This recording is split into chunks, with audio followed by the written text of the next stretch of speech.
One thing I really encourage people with as they're searching for treatment is to do their best to be present to what's right here in front of them and not the crisis that is surrounding them.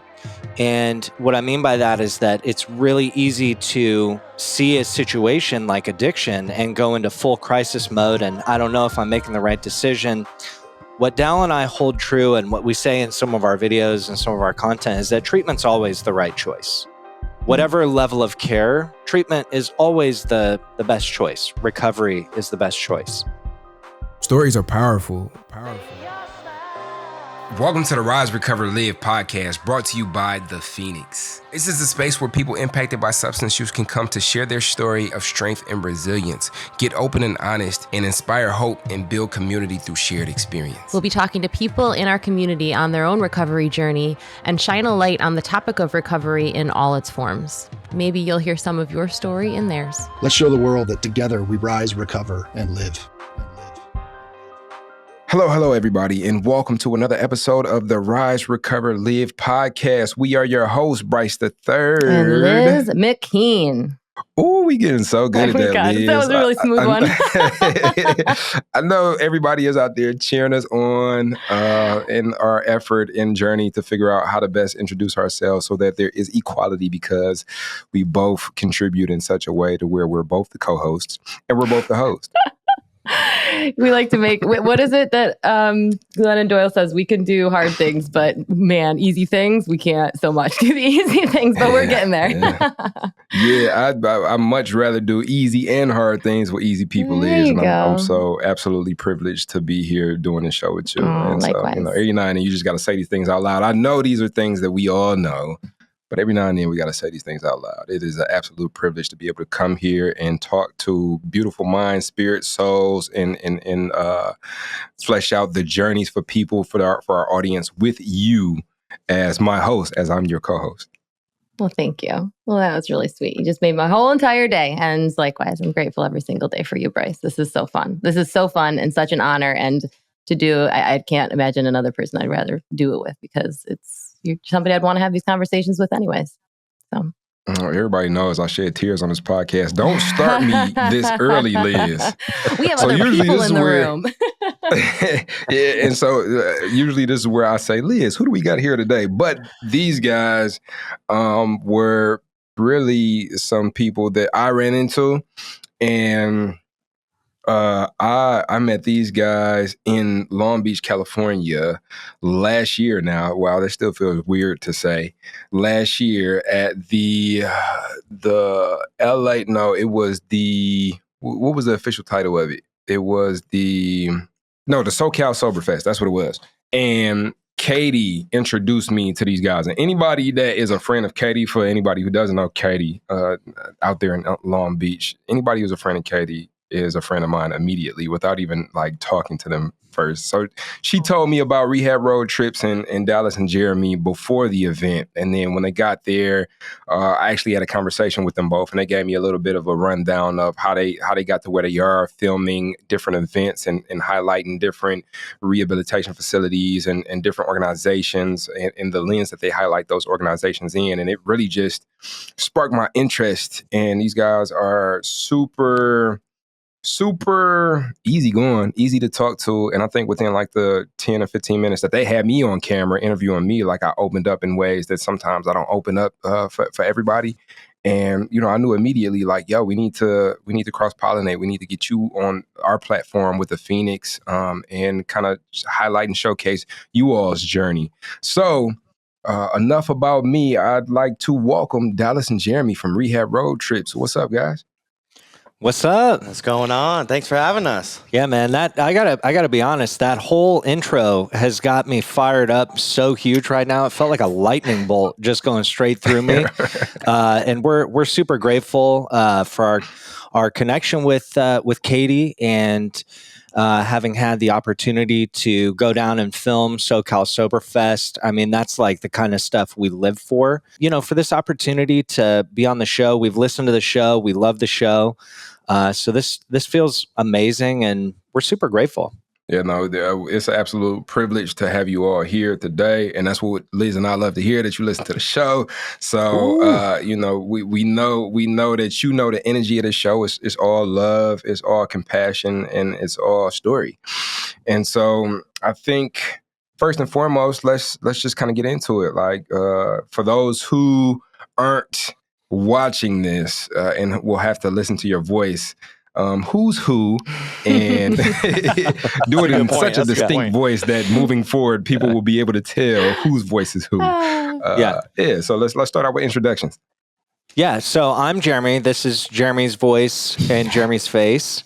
And I'm Dallas, the one snickering while Jeremy's talking. And this is my voice. You're hearing my voice right now in this moment. This is my voice. This is us. That's all I got. So who is Dallas and Jeremy? Like who is Dallas and Jeremy, and what is Rehab Road Trips? This is so much to get into. Like, I'm like, where do we start?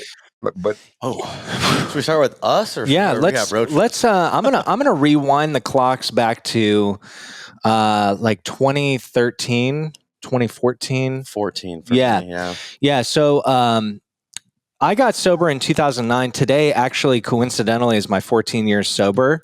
Holy crap, that's amazing. Yeah. And I didn't realize we'd be doing this on my sober birthday until Dal told me about it this morning, which I find hilarious. But so I got sober in 2009 and worked at a treatment center. And Dal came through as a client and then did an internship, got his education, started working at the same facility. And the two of us worked together for a long time, from then until now. And in 2020, right before COVID hit, I left my job there to pursue kind of like some freelance media stuff. And it didn't really go the way I thought it would. I mean, I quit my job the last day of February 2020. And so the lockdowns were like 2 weeks around the corner and I had no idea. And it just went, I mean, it was a total disaster, to be honest, in the best way.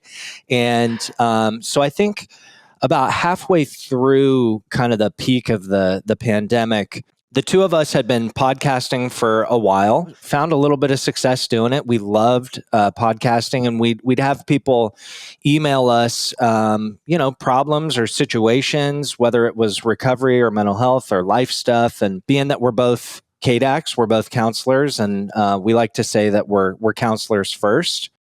Because that's like the truest purpose that we have. We did this podcast and it was awesome. And at the same time, it felt almost too small. Like working in treatment felt too small. It felt too singular. And the common struggle that we both had was like, we're not reaching the amount of people that we know we could and that we know we want to. And we've had enough people resonate with our podcast that we knew there was more for us to do. One day during COVID, I was, kind of just sitting in my front yard and trying to be open and, see what is mine to do, what could be next, because where we're at isn't, it's not bad, it's not wrong, and also it's not quite right. It's not, we're living aligned lives, but we knew there was more. And I had this idea, I had a background in film and love movies since I was a little kid. All I wanted to do was make movies, and my addiction kind of pulled me out of school. And then I pursued recovery and working in behavioral health. But I got to thinking like, man, I wonder if there's a way to incorporate my love for cinema, my love for film and production into the work that we're doing with people in behavioral health. And I had this idea like, man, what if we got a camera and we, drove around California and filmed at treatment centers and filmed recovery events and filmed these things, because we'd go on YouTube and, type in what's it like at rehab or what's it like to be sober. And we found nothing but like ads and commercials. And it was all very generic, and we didn't feel it was as supportive as people in active addiction or people who are connected to someone in active addiction really deserve. Mm-hmm. And so I called Dal and I say, hey, dude, I've got this idea, man. I think the next step for us is to, start doing video stuff, and I'm not too sure what it'll look like, but I want to do like tours and interviews. And So Dal came over and we just talked for hours and, bounced ideas off each other and then kind of ultimately landed on what became Rehab Road Trips, which is a full service media production company that specializes in behavioral health. Our sole purpose is to create videos that help people find recovery. And that's kind of the abridged version of how we got to be on your podcast today. The rest is history, as they say. As they say. That's dope. That's dope. And I think I want to hear a bit from Dallas and hear a little bit about your side of that story. Because I think what's cool here is that it's you too, right? And so, Jeremy, so you were working as a counselor when Dallas came in as a client. And How so was that? what, you know what I'm saying? Like how was that connection? How did y'all click as somebody who, when, Jeremy, you got an idea, Dallas and you can kind of just, go for hours and throw these things around. Where did that connection come from? And, how did you all continue to cultivate that? Well, I think that's a great question. And it's ironic that you asked that because I was just telling him today, texting him about, having 14 years sober. Like when I arrived at the treatment center, he was one of the counselors and he was, how old were you at that then? Maybe like 28, 27? 27 in there somewhere. And I was like 22. So I was like a little bit younger, but he was just one of those dudes that was like happy all the time. And he seemed to be stoked about life. And it was like, I was just coming off of a heroin and crack and Xanax addiction. I was miserable. But then I see this guy that's like joking around, but also like really about his recovery. And it was one of those things that I haven't seen someone be like down to earth. And from my lens at that point, being 22, it was like, this guy is down to earth, professional, knows his shit as far as like counseling and recovery and therapy and all that type of stuff. But also is like always smiling and has tattoos and likes movies and likes to skateboard. And I was like, dang, like this guy could have that, then I could have that type of thing. Yeah. And so, as I was a client, he was just professional Jeremy counselor type of guy. And then I finished the program and tried to get a job there. And I got fortunate enough to live with him. And I didn't have a car because my license was suspended for like 3 years at that point. And so then I got fortunate enough to get rides with him to work every day. And I think the bond kind of was created there. And we'd get iced coffees after work at like 8 o'clock at night. We'd be like, dude, we weren't born to just work. It's 8 o'clock. Let's get some iced coffee. Let's go skateboard. And then he was like, dude, you got to watch every movie that's ever been produced because movies are dope. And I was like, all right, bro. And I remember he made me watch Star Wars and I was like, dude, this sucks. Like, this is so old, dude. I can't watch this, And we just hung out, dude. We were like, we worked at the same job. He was actually my boss too, which is another ironic part. And so I've been listening to this guy for a long time and it's paying off, Here I am. That's 9 years ago. So I guess to keep going on that, he was my boss. I became a counselor and kind of fell into my own role and my own shoes with the program and stuff like that. And then we started doing this podcast, maybe 2018. Like he was saying, the Betterment Bros, we'd get emails and from people and we talk about recovery and topics. And we would just kind of riff back and forth. Here's what I think. It was Jeremy's take. Here's my take.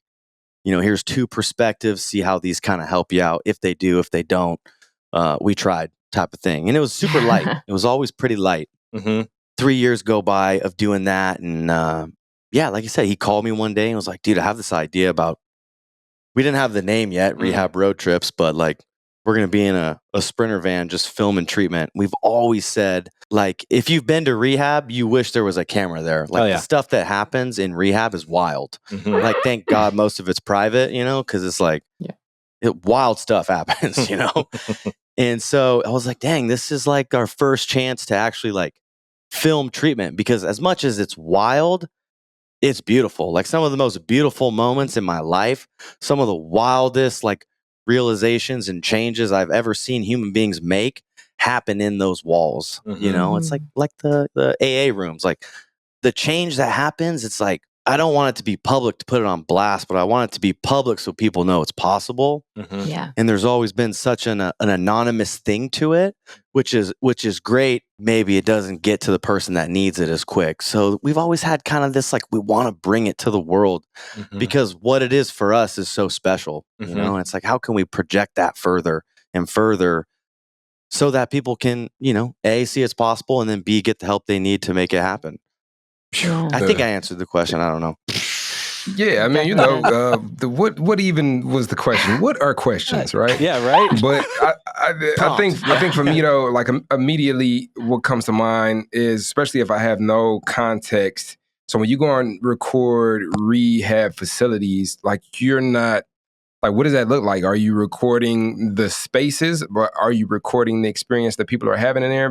Because I know for me, there were a lot of things that I would have liked to kept private. Like there's a lot of private course. moments in there where it's like, oh, that's just for me, you Mhm. know? Right. But also there was this aspect of when I went to rehab, I didn't really know what it was. The first thing I got on the phone, they happened to have one bed available that day. And it was just like the day where, you know, I didn't even know how to ask for what I needed. And then it was offered, would you like to go somewhere? And then I'm like, sure, whatever that looks like. Yeah, I don't care. Like I'll eat a bowl of, you know, blue cockroaches. I don't know. I just made that up. But it's like right. whatever, just anything other than what I've tried, because this ain't working, you know? Mhm. And so she put me on the phone with the rehab that I went to. And the woman was like, yes, we have one bed available. Make sure you bring change for the phone and for the washing machine. I'm like, wait, am I going to jail? What is going on? Yeah, Like, I don't know what's happening. You know, so I guess maybe to have had like a preview, like to be able to go on YouTube, like, what is it like in blank, blank, blank, you know, what is the experience at blank, blank, blank, you know, and to be able to see some visual representation of what it is that I'm in for would have been, you know, maybe like a little less anxiety producing. But for me personally, like I appreciated the anxiety because I was leaning into it for the first time, maybe ever in life versus running away from it. But so to what extent are you going into these rehabs and recording and creating content? To really answer that question, we've got to look at kind of the entire scene a little bit deeper, because we all kind of said a very similar thing. You know, when Dal came to treatment and, you know, saw me and my colleagues, it was a surprise that people were as happy as they were. When I picked up the phone to go to treatment, I didn't know about rehab. I didn't know what withdrawals were. I didn't know anything about what was going to happen. And when we don't know things, you know, at this point in my life, I can say that I'm rather comfortable in the not knowing, because it means that the possibilities are infinite. But when you're in crisis, the not knowing really shows up as anxiety and fear and insecurity. And in a lot of cases, it becomes the barrier for someone giving that yes to treatment, to recovery, to a different life. So one thing that Dal and I have always been super clear on is like, man, if enough media existed that showcased what treatment was like, maybe it would release some of that anxiety on the front end. And for us, like, if we look at that whole situation of someone using drugs or alcohol to escape whatever suffering, to escape whatever trauma, whatever the reason may be, they're on an island, so to speak. It's a very scary place to be. One of the things that we were clear on is like, man, like, how come so many people are surprised when they get to treatment to see the staff members happy and like living a good life in recovery? Like that, the fact that that is surprising is a lot of information for us. And so to answer that more tangibly, what we're filming in treatment is less the process. You know, we don't barge into a group room as much as we want to and film a process group where people are getting super deep, right? But what we do is we film the staff, we film the facility. So it's like, yeah, you know, they know where they're going, and we don't do photos because you can Photoshop a picture, and, you know, and then you got people showing up and they go like, oh, this doesn't look anything like the website, you know, but it's a lot harder to do with video. Right. And so we we tour the place on camera, but our real focus is sitting down with the team. And, we ask them about EMDR and CBT and kind of all the questions we have to ask about the therapeutic aspects. But what we're more interested in is why they do that work in the first place. And what we see that create for people is emotional resonance. Because if they look at the clinical director and the clinical director gets tears in their eyes when Dallas asks them, hey, why do you do this work? And their eyes start watering and they say, because once upon a time, I was completely on my own. I was lost. I found recovery and I have to give it back. Then all of a sudden, that person that's watching, that's out there on the island, they feel seen, they feel heard, and they feel that it's possible. Right. And so we're far less concerned with the mechanics of the place, not so much what happens in a logistical way, but more of a, why are the people there in the first place? Why do they care so much? And what does that level of care create for the clients that come in? And so in a real tangible way, what we're filming is the staff, the facility. We do alumni testimonials that are super different than the norm. We don't work at the facility, so there's not this pressure to say like, oh, it was awesome. I love my counselors, right? Like, of course they're going to say that when their counselor of 90 days is sitting right in front of them, right? And so we try and, take them out, get to the beach, get a coffee, and we just riff on, hey man, like, what was your transformation like? Like, what about this treatment center created the opportunity for you to do that deeper work? And we focus a lot less on what got them there, right? Like the story of their addiction is we touch on it, but what we're more interested in is their story of recovery, because every addict, we know what it feels like to be out on the streets. Like Dal said, he was, a heroin addict, crack addict, and, running through the streets in New York City. And I mean, this guy's got some crazy stories, right? And we've heard those stories, right? But the transformations that Dal made as a man over, 10 years of recovery, I can't, like, if I get tears just thinking about it, like seeing the ways this dude's grown, seeing the ways that we've grown together and the way that people in recovery grow. That's what we're after, because that's what we feel creates real change.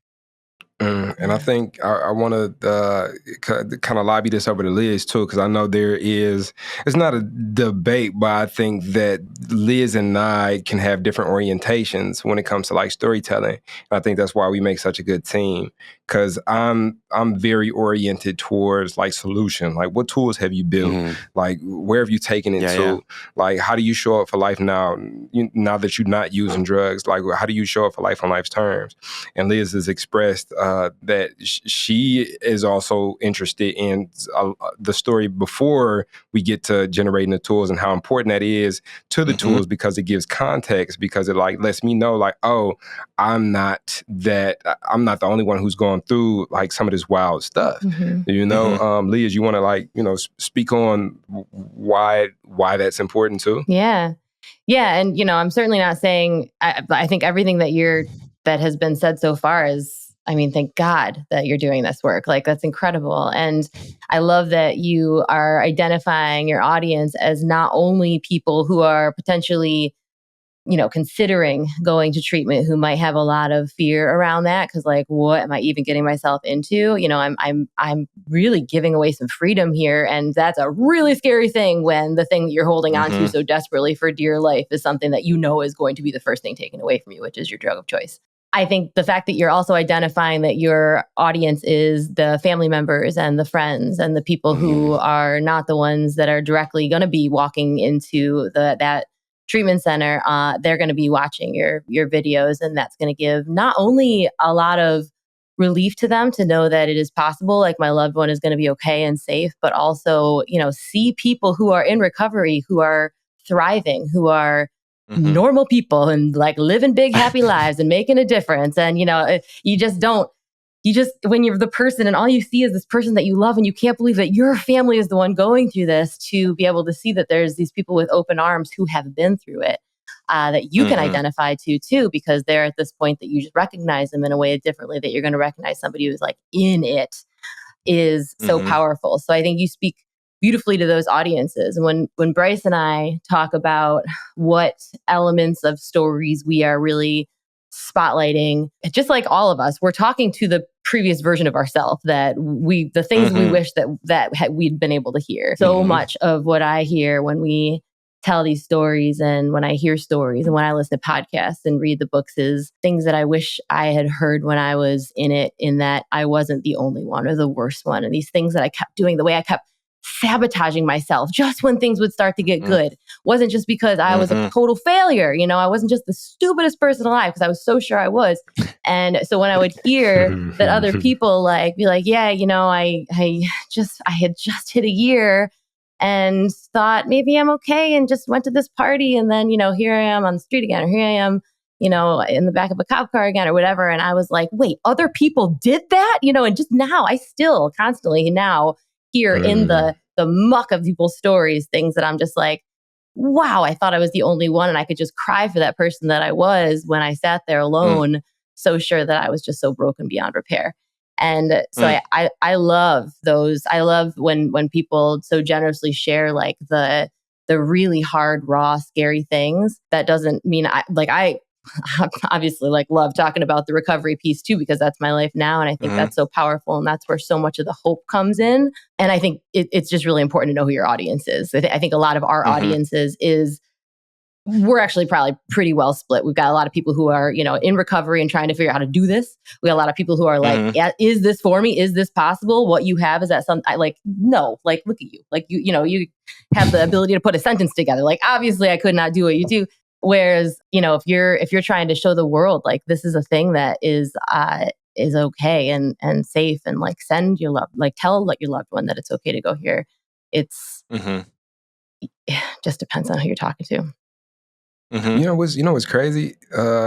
So Liz, you've talked about the self-sabotage a couple of times on this show. A couple of times in conversation with you, just off mic.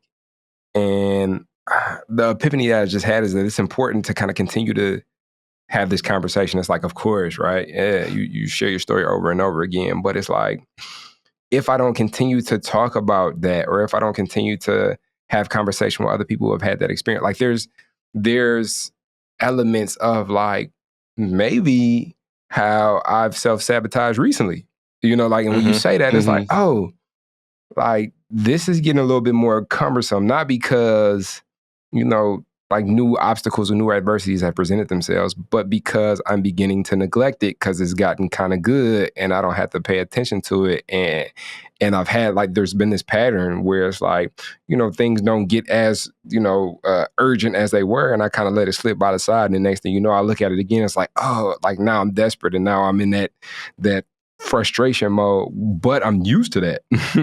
So it's maybe there's a bit of self-sabotage there. So it's I think we need to continue to bring these things up, because it allows me to pull the magnifying glass out, identify, and then pull the mirror out and see how it is that these things apply to my life currently. Because as we all know, in recovery, this process doesn't stop. As a matter of fact, I'm sure, Jeremy, you could speak on it, seeing that it's your birthday and it's your responsibility.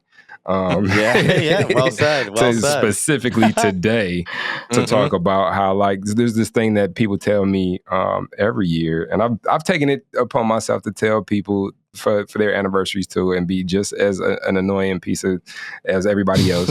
But when I get my coin, somebody no doubt always will tell me, now the real work begins, and it's rude.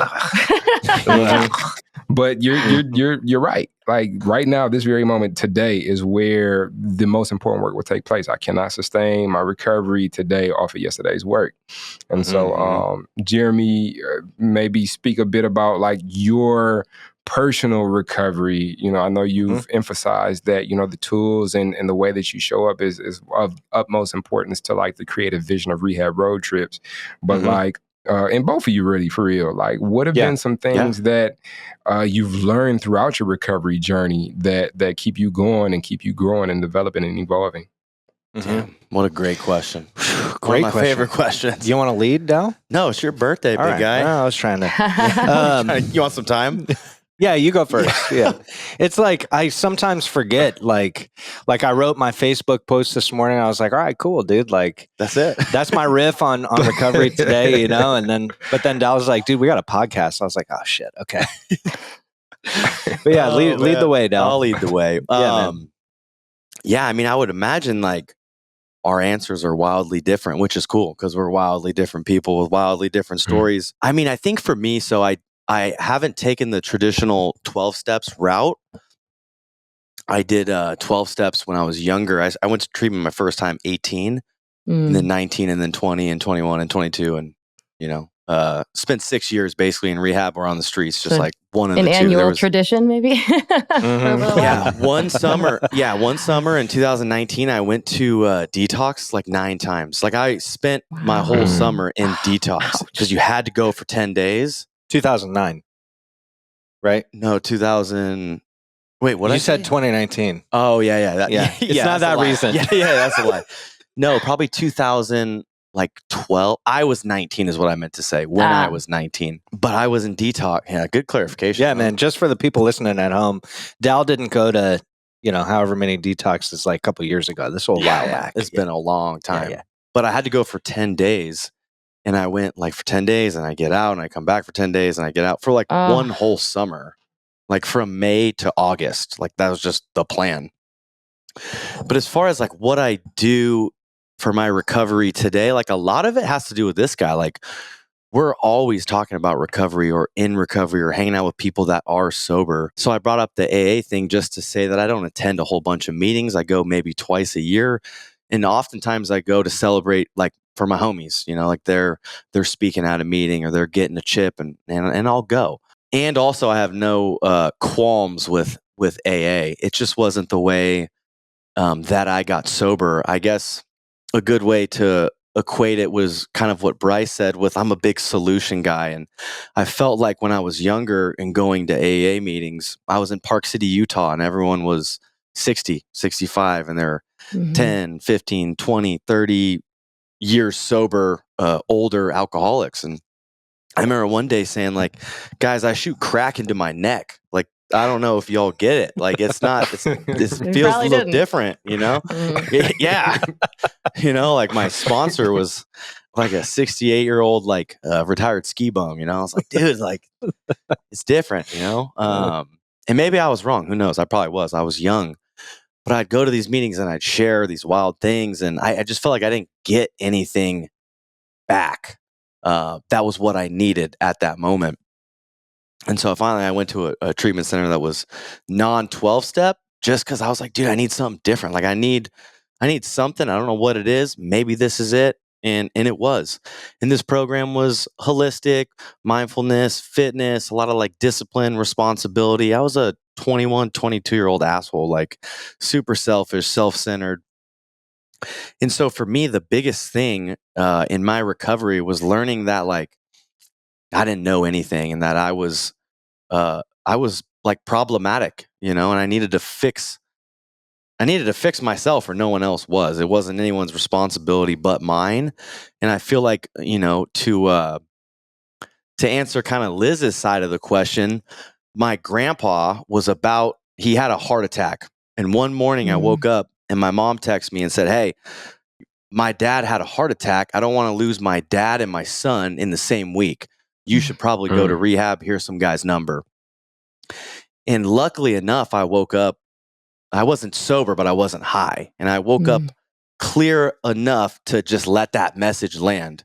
And I was like, damn, like that would be the worst feeling ever to be my mom. Like that just happened to my grandpa, who I love a whole bunch myself. And then she's also worried about me running around on the streets, shooting heroin. I could die too.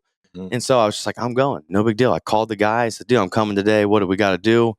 And I ended up at a 90-day like holistic treatment center down in Watsonville called Elevate Addiction Services. And I mean, from there, my life kind of changed and started working out again, meet cool people like Jeremy. And a lot of the conversations weren't about drugs. It was about just kind of life and feelings and emotions. And I know I'm kind of on a tangent here, but while I was there, I learned, man, what did I learn? There's so much, but what that's a tough question, but I'm trying to like wrap it all up, but it's like unwrappable, like to think about it and then like portray it all to someone listening is super difficult. But the thing that was the most helpful in my early recovery was actually from AA. It was like, dude, your first thought's wrong.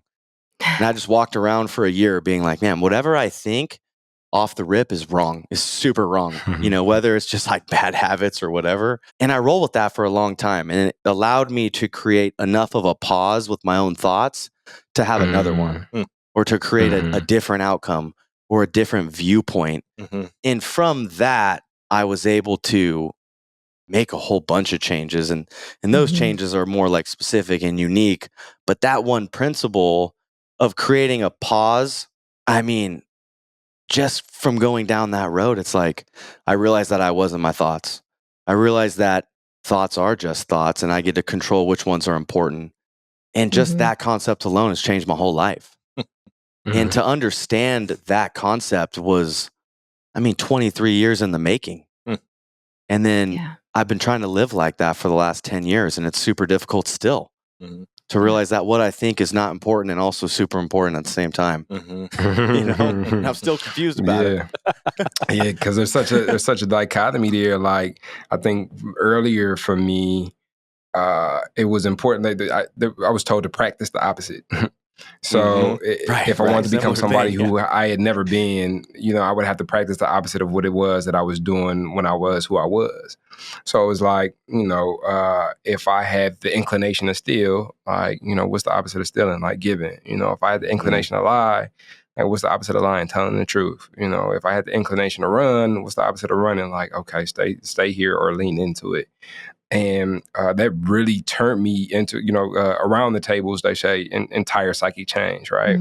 And that really, like, I could look at photos from who I was when I got here, and like, I'm not the same person, like, I'm literally like entire psychic and physical change, like, I am not the same person. And then into, some years into my recovery, it became important for me to learn, and I'm still like learning how to trust my own intuition. And so, there's been times where that first thought comes and it's like I second guess it. And the first thought was the thought that is like, oh, like, that's my intuition. That's, what my heart is telling me to do. And I need to do that. And not be, leaning into the fear and anxiety of like, well, maybe I need to double guess myself. And so this is, not to, send a confusing air into what's being discussed, but like, this is the nonlinear aspect of recovery. And I think, Dallas, you said something very important before y'all even started sharing your journeys. It's like, Jeremy's story is going to be different than my story because we're two totally different people, and I think that's the beauty about this process is that it's individual to the person. You speak about 12-step, you speak about, Phoenix program, you speak about recovery Dharma, you speak about, self-led, you speak about medically assisted treatment, you speak about, there's so many different ways to begin your journey. And then in that beginning, like, there's so many different ways to continue to cultivate your journey. And there's just an unlimited amount of tools if we're receptive to them. So it's a wonderful journey to be on. But yeah, man, I think I appreciate you saying what you said and sharing what you shared. Yeah, of course. Thank you. And what it was making me think about was me and Jeremy laugh about this all the time. And it's kind of why we stopped the Betterment Bros podcast, is because for like the first 5 years of being sober, it's like, dude, I know everything. I got sober. Like, this is how you do it. Like, I got all the answers. And there's these 5 things you got to do and it'll fix everyone and everything. And we started, we'd listen to ourselves on this podcast and we're like, who are we to think that we freaking know, And it's like, the longer I've been sober and in a position to give counsel on how to get sober, is like, the more I realize I don't know it all. And it's wild to think about. And even you asking the question was like, what does your personal recovery look like? And it's like, man, it's different every day. It's kind of like you were saying with Jeremy, like, dude, the work starts today, and the work does start today. And I could extract patterns that I've seen throughout 10,000 of alcoholics and addicts I've talked to in my life. And that's pretty much about it. Other than that, like, for me, it's case by case. Let's talk. Let's look at it. Let's examine it and explore it, because I don't have Mhm. nothing but just a little bit of direction and hope. And I think that's something that I know we haven't talked on this show about, but that runs through my mind as somebody who's, a thought leader and who does some of this, like, higher level brand work and something I've been conflicted about when working to paint myself as an authority in every space, and things that have turned me off from people who paint themselves as an authority is that, people be so hardcore about this is the way and this is the 5 things and this is the framework that's gonna work. And it's like, I've created frameworks, but then like I outgrow them because I have some more life. So it's like as an authority or somebody painting myself as an authority in different spaces, I think what's cool that the Phoenix does is it's like, oh, it's not about my viewpoint. Maybe my perspective is something that speaks to you and you resonate with more than others. But ultimately, you have the answers. Like ultimately, the answer is to have compassion for your process, because you'll continually collect data from your experience that allows for you to show up for the life that you're presented with, as you are, as the particular individual that you are today. And that might be a different individual than you are 90 days from now. I cannot give you an answer and give you something that you could hang your hat on forever, besides the fact that, of course, impermanence, but also like that you will continually have the answer. Like your intuitive nature inherently is capable of curing you. You are perfectly whole. You're not broken. And the process that you're experiencing is the exact process that we can use to cultivate wisdom that allows for us to show up for life. Yeah, I think, it's so funny because one of the reasons that I've struggled for so long was the thing that I needed to hear more than anything was that I did know what I needed, that I did, like, maybe one of the thoughts in my head was right or an okay and something that I was allowed to say. Maybe when I wasn't okay, I could say I'm not okay and I was right, even when everybody around me was like, you're okay. Like, what are you talking about? Like, you're fine. Like, you know what I mean? Like, look, you're doing so well here and here. And I was like, all right, I want to die, but like, cool, if you say so. And so it was a long time that and that was something that I struggled with in recovery, because I came into a lot of spaces that, for lack of a better way to describe them, felt very masculine and very just like, like break down that ego and like, you are wrong, the things that you think. And I was just like, I know, that's why I keep drinking. I just already had that in my head. And so it wasn't like not until I found a space where someone did say like, what do you think? Like maybe listen, maybe look for the answers on the inside, and maybe they actually are there. And yes, there's a lot of chatter in there that is unkind and pointing you towards a solution that is going to kill you, but also your feelings and your thoughts and the things that you feel like aren't quite right. Like that's true. And that was just pushed down for so many years.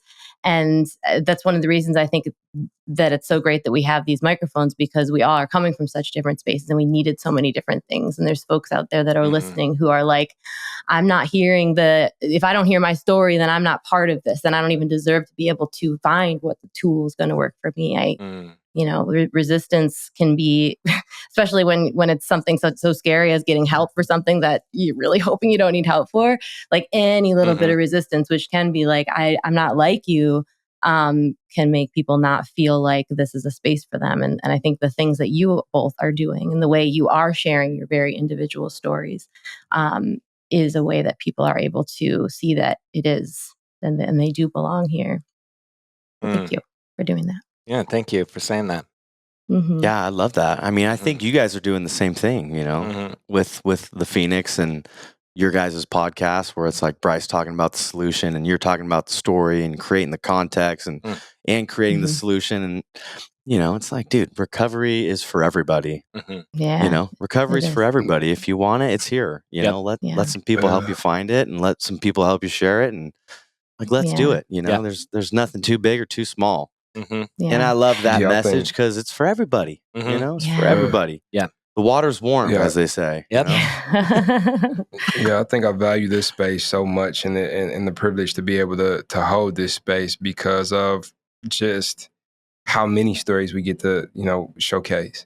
How many different walks of life. How many different experiences, and how many more there are. There's an unlimited amount of experiences. Mhm. There's an unlimited amount of variables that can determine what your experience is. Mhm. So the more stories we're able to get on this show, the more of a potential that somebody's going to listen to an episode that's like, yo, that's me. Mhm. Yep. And I needed that, and I'm not alone, and maybe I could take that first step, or maybe I can continue to take steps. Maybe I've been taking steps for a while but haven't heard anything that I resonated with in a minute, and I'm feeling like Yep. I'm alone.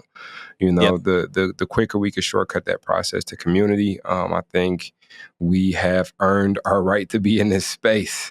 So That's true, it's a man. wonderful Yeah. process, man. And Mm. I'm privileged to be able to be doing it along with you all, doing work like that that you do, and it's cool when we're able to connect and kind of like cross-pollinate our communities, as well as like trade ideas and get to know each other a little bit more. Hey, I know we're getting close to wrapping up, Bryce. I can see in your face. So I have a question that I very selfishly want to ask. Yeah, hell Slide yeah. in. Because you two are our resident experts here on the rehab space, and I did some outpatient treatment when I was in New York, and it wasn't the end for me, but it was my experience. And now I actually teach yoga in a treatment center, so I'm able to get more of an inside scoop Sweet. there. But I never did inpatient, and I have some regret there. Like, I think maybe I could have saved myself some years of pain. But the thing that always came up, the big barrier for me, and this is as a very privileged white woman, like I came from a family who loved me very much and would have done anything. They would have sold the home that they lived in, if it meant like I could be okay. Wow, but when that's I awesome. looked at, and I'm so lucky.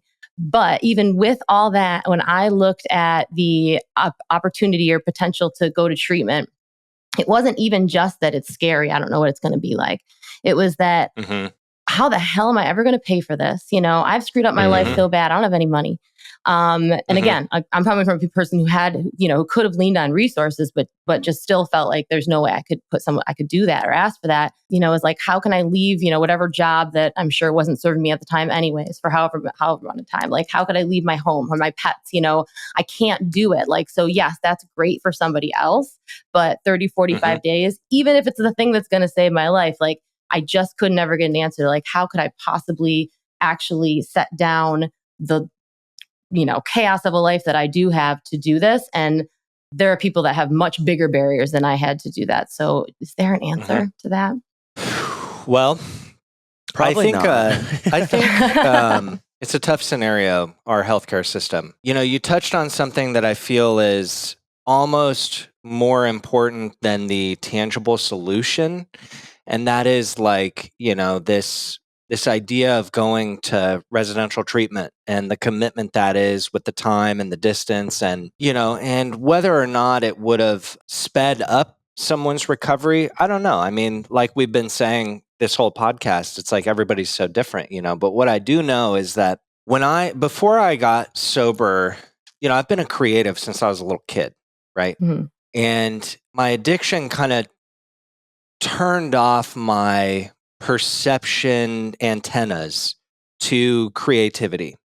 And it was really like the darkest, most depressing thing is that I couldn't imagine anymore. I couldn't imagine anything. And it was the root of is how I open up my antennas to the infinite creativity the universe is using every moment of every day. And we are this vessel of this creativity, and the way we output the song of the universe is through videos about treatment, right? But people are writing poetry, people are painting. And I say this because when we're in active addiction, it is harder than ever to imagine a way that we could get to treatment. Imagine a way that we could get sober, that we could be happy, that we could feel our feelings and somehow still be okay. And one thing I really encourage people with as they're searching for treatment is to do their best to be present to what's right here in front of them and not the crisis that is surrounding them. And what I mean by that is that it's really easy to see a situation like addiction and go into full crisis mode. And I don't know if I'm making the right decision. What Dal and I hold true and what we say in some of our videos and some of our content is that treatment's always the right choice. Whatever level of care, treatment is always the best choice. Recovery is the best choice. And for people who aren't privileged, for people who don't come from money or come from a loving home, it may seem as though the options are super limited. The good news is that there are people like Dallas and myself. There are people like some of our colleagues in Northern California. One of them, her name is Shannon Clay. We probably send 20 to 30 people a year to rehab. People that friends, family, oh, call Jeremy and Dallas, right? Get them, And we call people like Shannon. Her only goal is to get the person who called into treatment, no matter their situation, no matter their circumstance.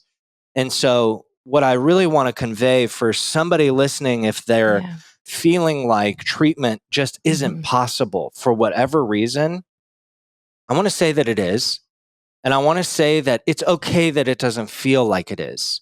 There are people out here like me and Dal, like Shannon, who are able to tune into the creativity, to this expansive space where we can find the solution for you. Because if you're in it, like the last thing you need is another set of problems that you got to deal with before you feel better.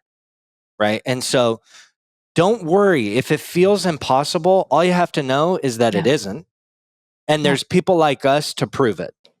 And that's really what I would offer there. I mean, if we would need another hour to go into the healthcare system and insurance and all that kind of stuff. But then you don't have to be the resident expert on that. So that's So beautiful. and then right quick, like how do we find a Jeremy and Shannon? Because I think that's big too, and I think Liz pointed out a real good gap, because for me, like I had people I owed, I had a job that I didn't know if I would be able to keep if I left. I had and that thing where it's like, yo, I need help, and I don't care what it is, I just need to do, like that thing only lasts for a quick millisecond. You got to strike while the iron is hot. So how do we destroy that barrier of not necessarily knowing where a Jeremy or a Shannon is that can help us to find the resources that are available to us? Yeah. So a great place to start is our Instagram. It's nothing crazy. It's where we put a lot of our work. We publish our work there, and we talk about recovery every day and stuff like that. And it's just, we're at Rehab Road Trips, all one word. And if we get DMs all the time, we connect people with Shannon or Mary. I mean, we've got a whole list, and we have a pinned post of our preferred treatment providers, every level of care, whether it's residential, outpatient, interventions, therapy, and mental health. Yeah. Like we're, I want to go to rehab, but I can't because of these reasons. We'll help you out.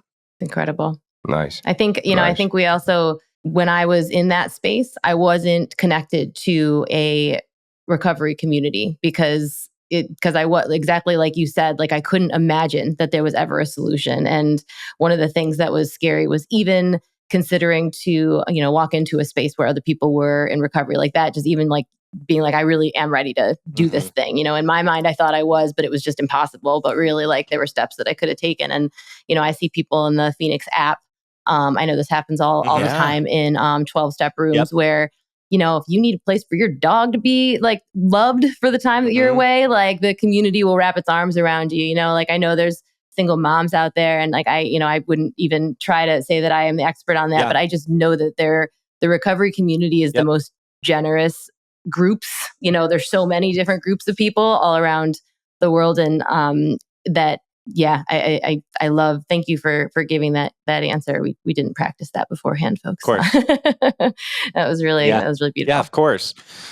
Amazing. Yeah, and now there's programs where single moms can bring their kids. So it's like, man, there's always something. Yep. Yeah.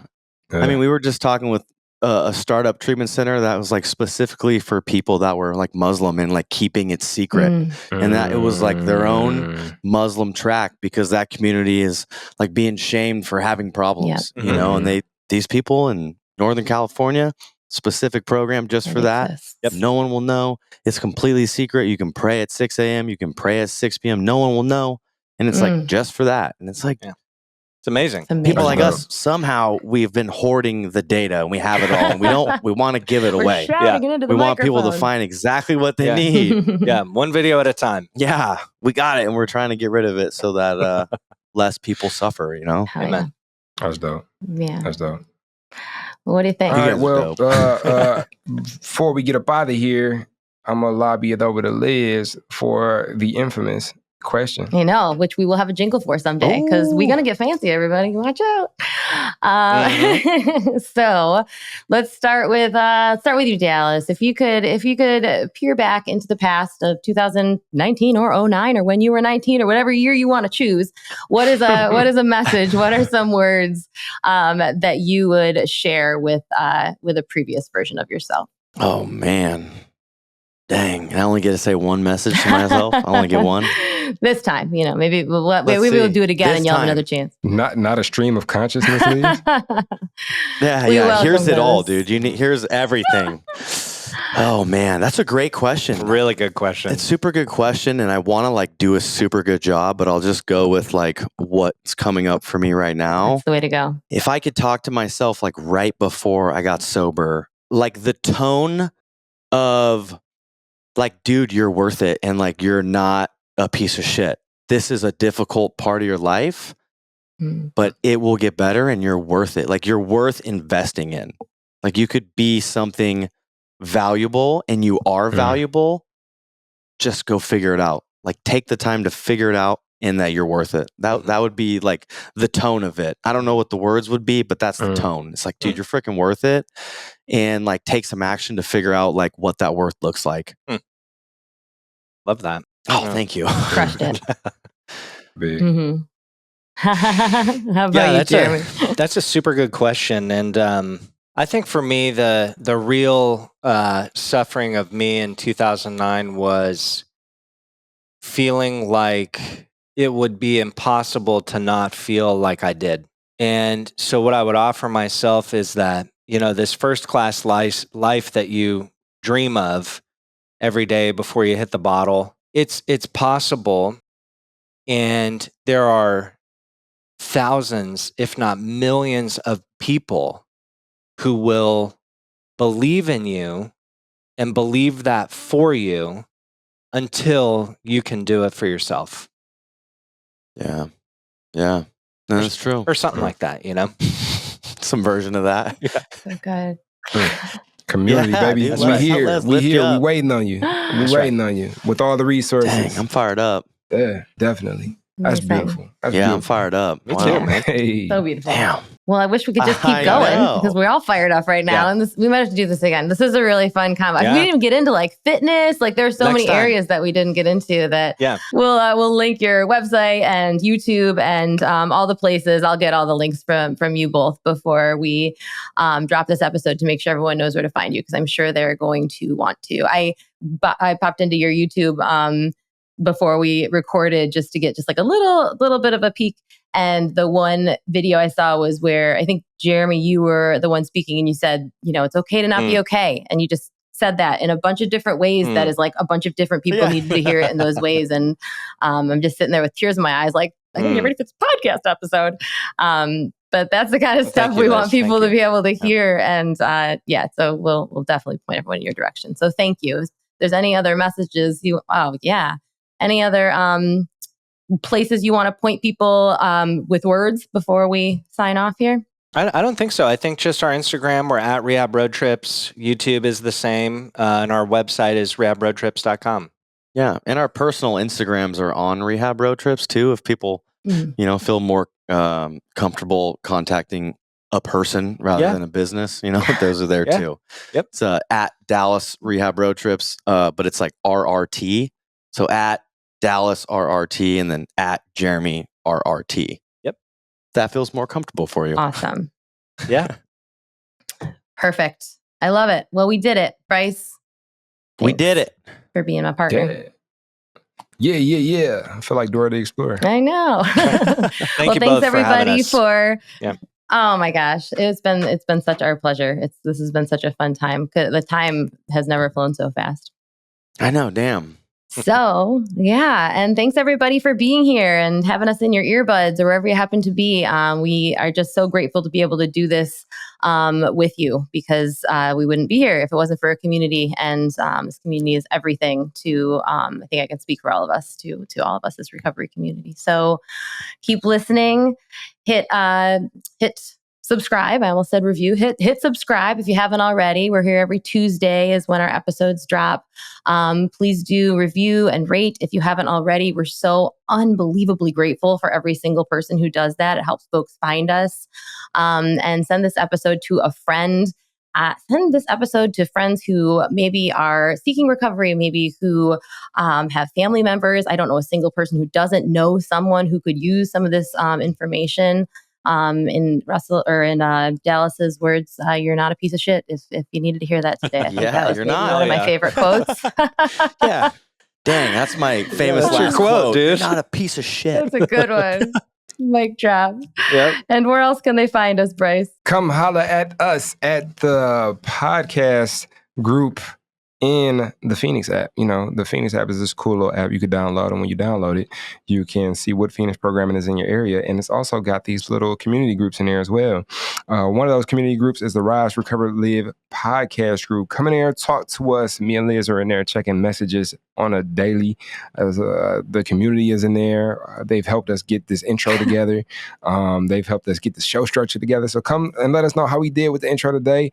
Come let us know what you thought about Jeremy and Dallas, what you think about Rehab road trips, what you think just in general. I love to convo with you, and yeah, I'll see you in there. So pop on the podcast group in the Phoenix app, and I'll see you there. Heck yeah. All right. Well, I think we did it, everybody, and we will see you next time. Yeah. See you. Bye, Take care, everybody. guys.